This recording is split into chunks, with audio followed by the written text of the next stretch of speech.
আমার হাতে কি ভেলপুরি, বাট আমি খুব একটা ভেলপুরি না, এটা একটা মাল। বহুদিন পরে একটা মাল খেলাম, মানে একদম মনের মতো স্বাদ। বোম্বাই মরিচের কড়া ঝাল, অনেক পদের মশলা দিয়ে সুন্দর একটা মিক্স করছে চাচা, মানে অস্থির অস্থির। উম,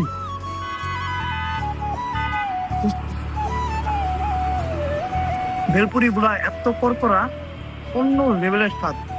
আমি অনেকদিন পর এইরকম একটা ভেলপুরি খেলাম, ঝাল, টক, মিষ্টি, সব একদম পারফেক্ট। আমার হাতে একটা জাদু আছে। মামা, আপনার দাদু আছে আরেকটা বানান। আর আপনি সবসময় কই বহেন?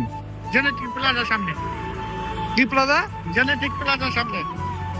যারা যারা মামার এই আগুন ট্রাই করতে চান, অবভিয়াসলি জেনেটিক প্লাজার সামনে চলে আসবেন। খাম্বের গোড়া। খাম্বির গোড়া না, খাম্বির দেখে গেলে হসপিটাল 27+ ঠিক সামনে একটা বড় খাম্মির নিচে এই ভেলপুরিয়ালা কাকা বসে। ধানমন্ডির 27 আর রোড নাম্বার 16 রাস্তার পাশে।